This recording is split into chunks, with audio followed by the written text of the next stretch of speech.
एक मुलाकात ऐसी शख्सियतों के साथ जिन्होंने दिया है अपने जीवन को एक नया मुकाम। रूबरू कराएंगे ऐसी कुछ हस्तियों के साथ एक खास शख्सियत के साथ मुलाकात जयदेव पटेल के साथ नंबर 1 इंडिया न्यूज पर। नमस्कार व्यूअर्स, मैं जयदेव पटेल और आप देख रहे हैं नंबर 1 इंडिया न्यूज। आपका एक बार फिर स्वागत है एक खास शख्सियत के साथ मुलाकात प्रोग्राम में। आज हम बात करेंगे जम्मू कश्मीर में लगातार 3 दिनों में 3 जो आतंकी हमले हुए हैं, ये एक महज इत्तेफाक है या फिर एक बड़ी साजिश की चाल। और इसी के साथ साथ आखिर भारत सरकार इन आतंकी हमलों का कब लेगी बदला, इन्हीं तामुद्र बात करने के लिए हमारे साथ खास मेहमान है रक्षा विशेषज्ञ retired major general A K. Siwach. मैं जनरल ए.के. सिवाज, आपका बहुत स्वागत आज हमारे प्रोग्राम में। थैंक यू जी, मैं जनरल ए.के. सिवाज, आपसे मेरा पहला सवाल है कि जम्मू कश्मीर में 3 दिन में 3 बड़े आतंकी जो हमले हुए हैं, ये महज एक इत्तेफाक है या फिर एक बड़ी साजिश की चाल? कैसे देखते हैं आप इसको? बिल्कुल, इसमें कोई शक नहीं, एक बड़ी साजिश की चाल है, इसमें तो दो राय नहीं। और ये देखें आप कि जिस प्रकार से नॉर्थ ऑफ कश्मीर जो है अपना पीर पंजाल के नॉर्थ में कश्मीर घाटी, वहाँ अमन शांति का दौर है। वहां पर आप देखें district development council panchayat election हुए, रिकॉर्ड टाइम पर टूरिज्म हुआ। अभी लोकसभा इलेक्शन में 65% वोटिंग डली है। आतंकवाद ऑलमोस्ट खत्म हो गया, वहां 50 के करीब आतंकवादी रह गए हैं। लश्कर तोबा जैसे मोहम्मद हिजबुल मुजाहिदीन की पूरी लीडरशिप वाइप ऑफ हो गई है। पत्थरबाजी की कोई घटनाएं नहीं होती। साउथ कश्मीर में रेडिकलाइजेशन में बड़ी कमी आई है। और इसी प्रकार से IIM, medical college, engineering college, degree college बहुत बढ़ गए हैं। सड़कों का जाल बिछ गया। तो ऐसे में पाकिस्तान को लगता है कि अब कश्मीर घाटी तो क्या हाथ से गई, अब वहां तो लोगों को समझ आ गया है और अमन शांति चाहते हो, तो उन्होंने साउथ ऑफ पीर पंजाल जो कि रजौरी पुंछ का इलाका था, वहां पर इन्होंने एक्टिविटी बढ़ाई, क्योंकि ये इलाका जंगली है, पहाड़ी है, बॉर्डर के साथ मिलता है और इसके अंदर नेचुरल गुफाएं हैं जहां पर कैसेज बना सकते हो आप। और यहाँ पर जो इलाका था 10-15 साल से ये पीसफुल था। तो यहाँ से हमने कुछ ट्रुप्स भी मूव करे जो लद्दाख के अंदर डिप्लॉयमेंट करनी थी, तो यहाँ पर गैप हो गई। और इस गैप का फायदा उठा के पाकिस्तान ने इन्फिल्ट्रेशन की है, इस पर कोई शक नहीं। 15-20 के करीब आतंकवादी हैं इस इलाके में, जैसे आबू हमजा भी वही है। और अब उन्होंने एरिया ऑफ ऑपरेशन को बढ़ाया है। रजौरी पुंछ के बाद जो रियासी मिली, कठुआ, हीरानगर, डोडा, किश्तवाड़, ये जितना भी साउथ ऑफ पीर पंजाल है वो इलाके में अब ये एक्टिविटी करने लगे हैं। क्योंकि यहाँ पर 2 बातें हुई हैं कि एक तो जो इन्फिल्ट्रेशन ग्रिड था, जो IB वाला था, मुझे लगता थोड़ा कमजोर है। जहाँ BSF है वहां हुई है इन्फिल्ट्रेशन। और दूसरा ये है कि क्योंकि हमने जो काउंटर टेररिज्म ग्रिड से राष्ट्रीय राइफल को निकाला था, क्योंकि ये इलाका पीसफुल था, इसके कारण भी आप इनको मैन्यूवर की स्पेस मिल गई। तो अब ये जो 4 हमले हुए हैं 4 दिन में, जिसकी तरफ इशारा था आपका, वाकई पाकिस्तान क्या चाहे? पाकिस्तान चाहेगा कि जो सितंबर के इलेक्शन है असेंबली के, उससे पहले जितना भी ज्यादा से ज्यादा आतंकवादी घटनाएं करें, तो बताए वर्ल्ड को कि भी अभी भी जम्मू और कश्मीर में आतंकवाद है। दूसरा जो अमरनाथ यात्रा है, हो सकता है उसकी तरफ भी कहीं ना कहीं इसका हो, उसके में चांसेस कम है, क्योंकि उसका इम्पैक्ट तो कश्मीर घाटी में इनके लोगों को हुआ, तो उसको लगता है मगर ये कर सकता है।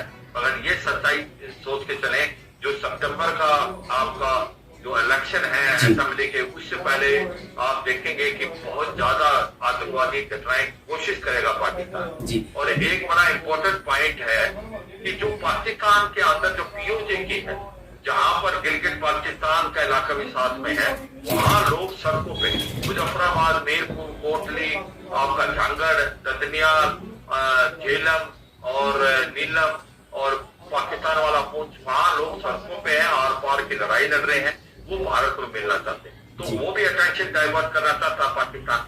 तो सच्चाई यह है, इलेक्शन के तक ये कुछ न कुछ हरकतें करेगा। साउथ पीर पंजाब के अंदर एक्टिवेट करने की कोशिश कर रहा है और लोगों का अपने जो POJ के गिलगित पाकिस्तान में जहां पर वो बिल्कुल फेल हो गया, वो इलाका उनके हाथ से जाने वाला है, ये अटेंशन डाइवर्ट करने के लिए यहाँ पर ये कार्रवाई करेगा। जी, मैं जनरल ए.के. सिवाज, लेकिन अब बात आती है कि जो आतंकी जो घटनाएं हो रही है, उस पर आखिर भारत सरकार कब एक्शन लेगा और कब ऐसा एक नया कहेंगे सर्जिकल स्ट्राइक टाइप हम देख सकते हैं, जिससे कहेंगे जम्मू कश्मीर को एक आजादी मिले आतंकवाद से?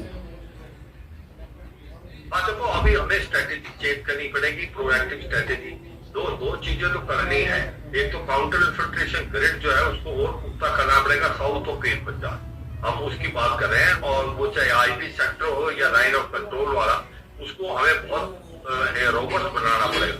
और जो काउंटर टेररिज्म ग्रिड है जो इंटरलैंड में, उसमें भी हमें अपना इंटेलिजेंस बनाना पड़ेगा, हमें अपने ट्रुप्स बनाने पड़ेंगे राष्ट्रवादी पर, और हमें ऐसे ऑपरेट करना पड़ेगा कि हम जो आतंकवादियों को स्पेस मिली है उसको खत्म करें और ऑपरेशन करके एक प्रकार से इनको बर्बाद करें। इसके लिए हमारा इंटेलिजेंस को हमें और सुधारना पड़ेगा, क्योंकि कुछ स्लीपर सेल और ओवरग्राउंड वर्कर जो है इनकी मदद कर रहे हैं इसमें कुछ जी।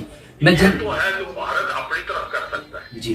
अब हम बाहर क्या कर सकते हैं, क्योंकि इसका इलाज तो इस तरफ तो कम है, बाहर इलाज है, क्योंकि आतंकवादी तो पाकिस्तान से आ रहे हैं जी।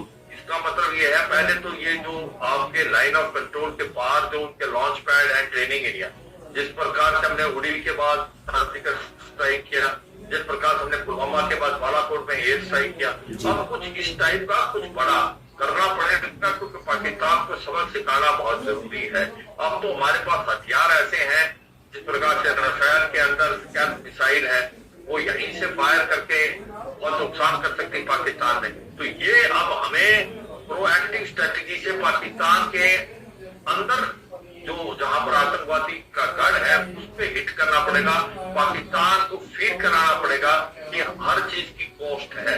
अगर वो आतंकवाद का साथ नहीं छोड़ेगा तो उसको कॉस्ट देनी पड़ेगी। दूसरा जो इम्पोर्टेंट पॉइंट है कि ये जो सीज फायर हमने 2021 से किया हुआ है, ये पाकिस्तान को फायदा, भारत को कोई फायदा नहीं, क्योंकि पाकिस्तान तो भूखा देश है, ना उसके पास हथियार है ना उसके पास बम है।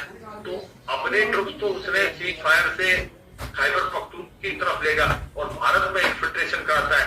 तो जैसे पहले करते थे कि पूरी पोस्ट की फोर्स को बर्बाद कर देते थे हम उसको फायर करके, जो आतंकवाद को इन्फिल्ट्रेट कर, मुझे लगता है वो समय आ गया कि अब हमें कि ऐसा सबक सिखाना पाकिस्तान को, इसको अब्रोकेट करें आप सीज फायर को, और पाकिस्तान को इस पोस्ट का नामो निशान मिटा दे जो इन्फिल्ट्रेशन के अंदर शामिल है, जो इन्फिल्ट्रेशन को फैसिलिटेट कराती है। जी, मैं जनरल लिखा सिवत आपसे मेरा एक आखिरी सवाल है कि कहीं न कहीं जिस तरीके की आतंकवादी घटनाएं जब होती है भारत में, खासकर जम्मू कश्मीर की हम बात करते हैं, तो भारत की तरफ से एक पाक की तरफ से जो एक प्रेम जो है वो जागृत हो जाता है कई पॉलिटिकल लीडर का। इसमें फारूक अब्दुल्ला का एक बार फिर से बयान सामने आया, उन्होंने कहा कि पाकिस्तान से बातचीत के अलावा आतंकवाद खत्म करने का कोई दूसरा रास्ता नहीं है भारत के पास, तो बातचीत करनी चाहिए। इसको आप कैसे देखते हैं?